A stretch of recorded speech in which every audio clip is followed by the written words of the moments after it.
Hi everyone, I'm Jennifer and this is TV Talk. It's Tuesday, so that means it's Star Wars Day. And this week's episode of Star Wars The Clone Wars was Downfall of a Droid.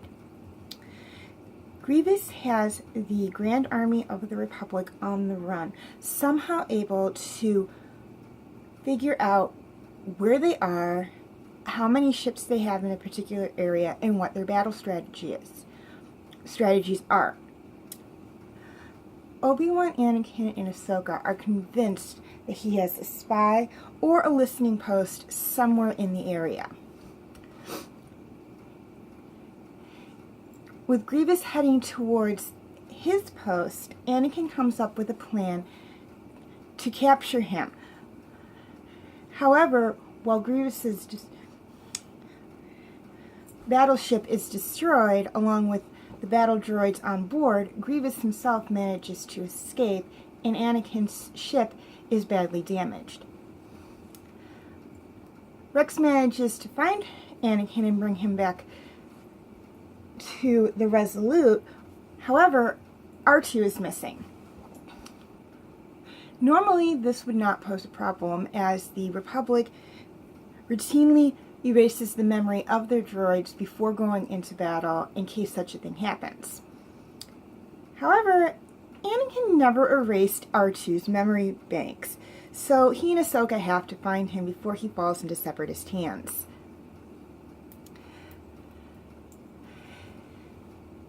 To replace R2 until he's able to find him, or in the unlikelihood that something did happen to him and he's no longer functionable, Anakin is given a black and gold R3 unit to help him. However, R3 isn't exactly R2, and while his series is supposed to be better than the R2 series, he manages to cause a lot of trouble. Meanwhile, we know that R2 is still alive, as he is in the original trilogy, and has been picked up by a salvager. And this is actually the first part of not necessarily a two-part, as it doesn't say part 1 or part 2, but I consider it a two-part because they kind of go together, episode. And in this particular episode, we see Anakin's loyalty to R2. He's not willing to accept that R2 is gone, even though everyone else believes that he was destroyed in the blast that destroyed Anakin's ship.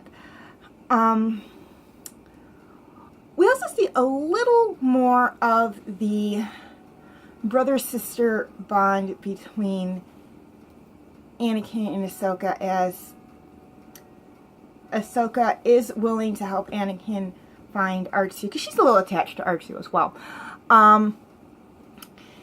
And we also see, when they're on the scavenger ship, because they actually get to the scavenger ship, they just don't find R2.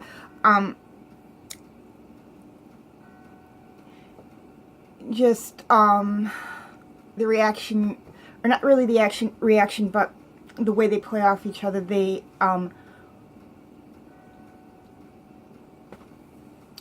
are really got to the point where they can read each other's cues and know what to do and when to play along with the other, to sell the fact that they aren't Jedi, although actually I guess it wouldn't be too uncommon for a human and a Togruta to be traveling together in the Star Wars universe, even if they aren't Jedi. But you do see that, and again, you see a little bit of Ahsoka's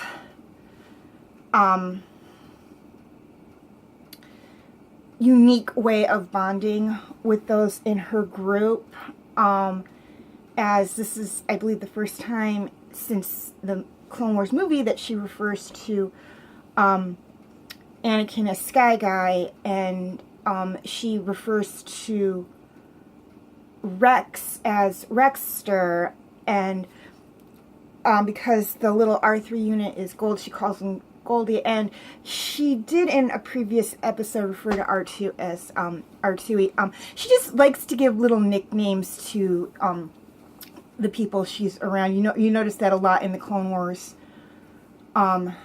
series, and I think that has a lot to do with her species. I'm not saying Togruta give nicknames to everyone. I'm just saying because she's a Togruta, they are a very tribal race, a very community-oriented race.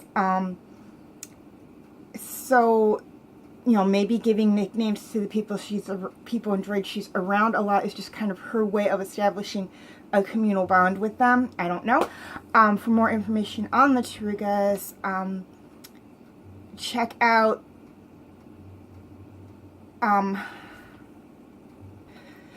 the Togruta video by, I believe it's by the Karazina. I will have the channel name and the video name in the description channel. He goes into more depth on the Togruta culture.